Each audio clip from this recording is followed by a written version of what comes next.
Indigenous energy powered by Happy Bee NFTs, the sustainable engineers. The United Nations approximate that there are 476 million indigenous peoples residing in 90 nations around the world. They account for 15% of the world's poorest, but make up fewer than 5% of the population. In addition, they represent 5,000 different cultures and speak the vast majority of the world's estimated 7,000 languages. Indigenous peoples are thus an important population that must be prioritized in the global energy conversation if SDG 7 is to be met, which calls for universal access to affordable, dependable, sustainable, and modern energy. 940 million, 13% of the world, do not have access to electricity. 84% of these people live in rural areas. 3 billion, 40% of the world, do not have access to clean fuels for cooking. When you look at the world electricity data, countries like Congo, Chad, South Sudan, where only 20% of the population have access to electricity. Lack of energy is mostly related to no infrastructure, income, and poorer households. Many indigenous lands have abundant wind, solar, biomass, and geothermal resources, and opinions differ on whether energy-related climate change mitigation actions are beneficial or harmful to local and indigenous inhabitants. According to research, when indigenous peoples are not included or consulted in the creation and implementation of energy alternatives, difficulties can arise.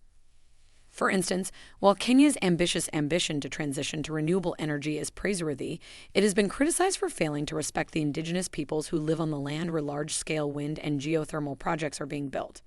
Indigenous peoples were compelled to leave their land, which they consider sacred in one example as detailed in IWGIA's newest report on renewable energy projects in Kenya. There are also other examples in South American countries. Furthermore, renewable energy projects have unproportional benefits, which usually means that indigenous communities end up getting the short end of the stick. However, renewable energy initiatives can strengthen and maintain traditional livelihoods while also fostering local green-collar employment if implemented properly. As such, blockchain has the ability to advance energy sovereignty amongst indigenous communities. Undoubtedly, indigenously owned and incentivized renewable energy generation can contribute to social and economic development, while at the same time help reduce carbon emissions. Solar energy mining and NFTs offer a distinctive opportunity to offer this sovereignty at scale without the usual bureaucracy tied to vested interests. This is the promise of the Happy Bees, powered by the Wive protocol, a green-first blockchain. While indigenous peoples hold the least blame for climate aberrations caused by major entities and urban regions, they are leaders in renewable energy initiatives in both developing and developed countries, striving to accomplish energy self-sufficiency on their lands and territories. These efforts are the essence of frugal innovation. Happy Bee NFTs want to complement their best efforts at scale. Just imagine what if you could buy an NFT in the shape of a bee, while supporting the entire world towards a green energy future.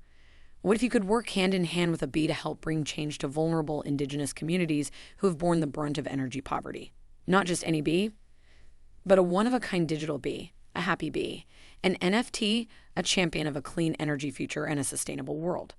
To learn more, go to nukiaverse.com.